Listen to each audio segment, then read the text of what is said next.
I think what we're going to do here is we won't be putting him on IR, which means that we want him to be a consideration for playing within the next 4 games. We will not put him on IR. We feel very good after surgery, after listening to the medical people, that Dak has a real chance to be back out there throwing the ball pretty quick. If we thought he wasn't going to be ready to go for 4 games, till after 4 games, we would put him on IR. We're not doing that. We think he can come in and play, so we don't want to not have him out there practicing. We want him getting prepared, and we'll see how he handles this thing, how it heals, mainly how he can, his strength, how he can grip the ball, what his status is. That's Jerry Jones again. Chris, sorry, I didn't make it all good. As clear as I could have. That I was thrown to the sound. But not putting him on IR is big because you carry him on the roster then. And that's one fewer spot that you have on your 53-man roster for anyone else, like, say, a quarterback. I mean, Dak was the only quarterback on the active roster. They brought Cooper Rush up from the practice squad as part of the elevation thing that you can do. And they're going to need, I would think, 2 quarterbacks on the active roster, or 1 and a guy from the practice squad that you bring up. But they're going to get through it, and he may be back. So if they knew he definitely was missing 4 weeks, they would put him on IR. So they're going to try to get him back within 4 weeks, which is great news for the Cowboys, because it means that the season isn't automatically over. But to your point, are they bringing him back too early? This is one where I do have a little concern there. I'm not going to lie.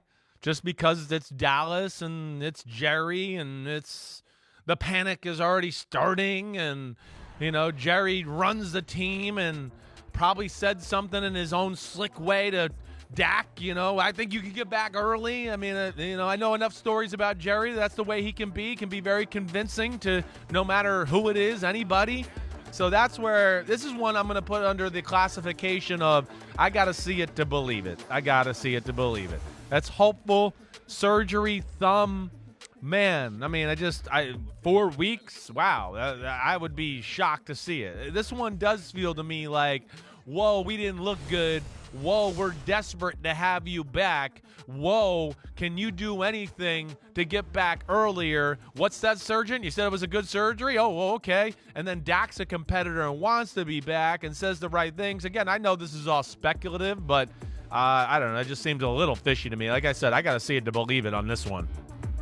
Yeah, I agree with you, and I think they're targeting the game at the Rams Week 5, 1 week before a trip to Philadelphia on Sunday Night Football, NBC and Peacock. So we'll just see, because there's a big drop-off from Dak Prescott to Cooper Rush. And as I said yesterday, you got to ask yourself, what % Dak Prescott is better than 100% Cooper Rush? You're talking about a plate and a pin, and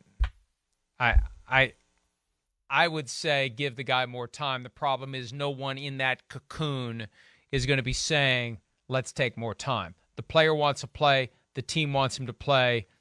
And chances are we're going to see him back on the field, and we're going to wonder why he's not playing as well. We'll know why. Just like Russell Wilson last year after he rushed back from that finger that got mangled when he jammed it into Aaron Donald's arm. He wasn't the same guy. No, he was not. He came back before he should have come back. Right. No, you're right. That'll be the big thing is, even if he does get back in a timely manner, you just go, okay, is it going to be good? I mean, is he going to be able to hit an open receiver down the field? Is he going to have control of the football? As we discussed on yesterday a little bit, the thumb is the most important finger as far as throwing the football, as I'm concerned. You can't really control it or grip it or make any awkward throw if your thumb doesn't have a good grip on there. So, that's where it's going to be interesting as we go, and I'll be interested to see how quickly he heals from this and is back on the practice field. We may need a ruling from the back room on this.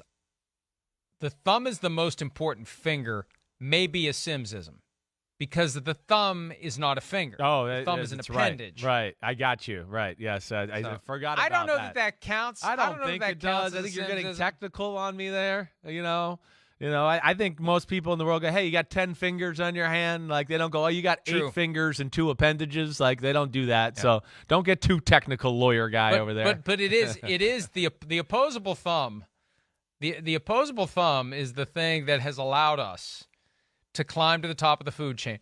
But for the opposable thumb, wow, we would be foraging. We would be running from wild animals that were trying to eat us. So thank you.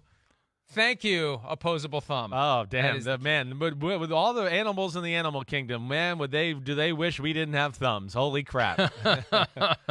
Well, the world would probably be a better place. It probably would be. Them. I was going to say that, too. Without the thumb, we might be in a better place altogether. Well, and who did I wish I could remember who I heard say this about how I think it may have been an old George Carlin bit. This is how long it's been around. You'll appreciate this, and we got some time, Captain Planet, that how humans are destroying the Earth. The Earth will be fine. The Earth isn't what's going to be destroyed in this equation. Yeah. The Earth. Are we going to be here? Yeah. The Earth knows how to do the old Control-Alt-Delete when your computer wasn't working right. The Earth will persevere. That's not the problem. It's not save the planet. It's save the people who currently think they're in control of it, even though they're not. Let's go ahead and take a break. Some feats of strength from... Hi, it's Mike Florio. Thanks for watching PFT on YouTube. Hit subscribe for the latest news and analysis from Pro Football Talk.